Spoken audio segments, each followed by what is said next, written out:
is a Kanban board? So a Kanban board essentially is the opportunity to visualize your work and to use this as a great communication tool with employees. So we're going to link this to the lean component, but essentially a Kanban board identifies what is you're doing, what you have to do, what is you're doing, and what's been done. And this is probably the most simplistic version of a Kanban board.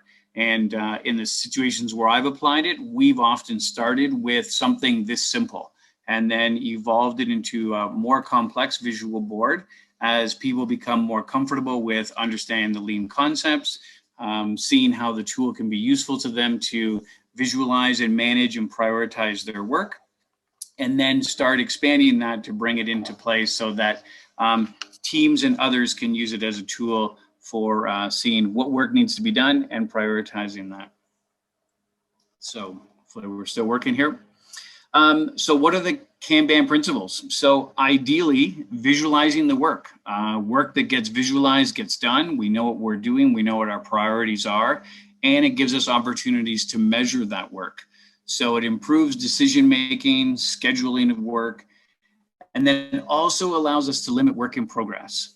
I should have probably provided a bit of context at the beginning, but most of the cases where I've applied Kanban boards and Kanban coaching techniques, we've done in an office environment. So I do have a couple of examples where we used it in more of a production setting, but this is really done in the institutions and the organizations that I've worked in, where we've really tried hard to engage lean thinking and lean practices in more non-traditional production environments. So in an office environment, in human resources, in accounting, in corporate services, those spaces, where a lot of autonomy is given to those employees to either select the work they're doing, so select from their options or their to-do list, and prioritize those and manage their own flow.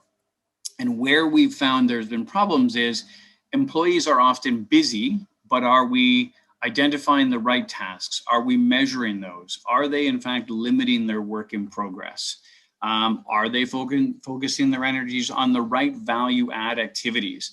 Those are pieces that we typically don't measure well in office environments. And this is how I've used this Kanban tool to enhance that, to build those conversations and to help employees build that capacity so that we could build a bit of a lean culture in those spaces.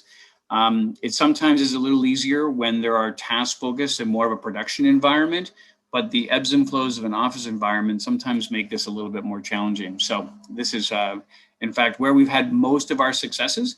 It does present some challenges. We're going to talk a little bit about those in a minute, but just to give you a sense of what the fundamentals are and what we're trying to do. So our key entry points are visualizing the work and then limiting the process. And then we build on that so that the employees understand how this fits in with lean.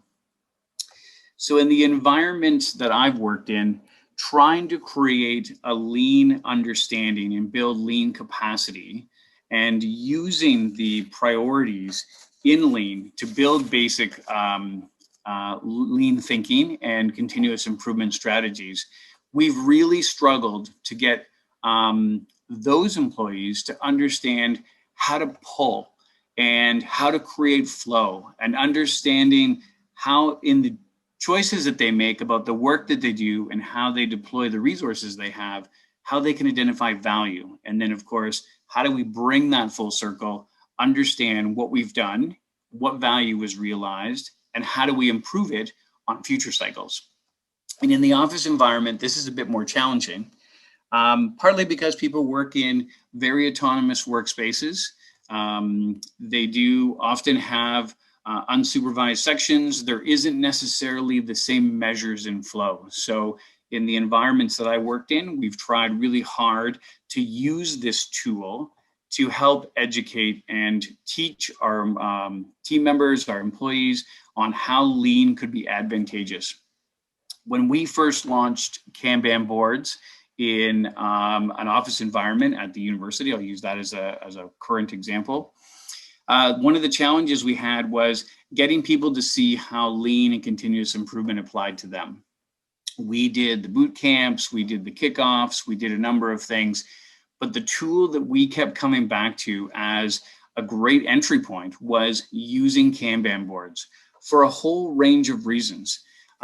In part because people feel like it's manageable. And if you start with a Kanban board like the one I showed earlier that essentially has to do, doing, and done, it's very easy to get your head around those buckets. And then we use that flow that's created from those three buckets to educate them on how Kanban relates to lean and how that ties in pull, how you can identify value in the tasks that you're selecting, and how this creates value, and how each individual employee, regardless of their role in an organization, especially in an office environment, actually is adding value, or in some ways not creating flow. And we want them to identify that and how they can do that. So, and then of course, we graduate the discussions to how do we measure what we've done and how do we improve on that, and how does that help us in future cycles as we move tasks and responsibilities through our Kanban boards.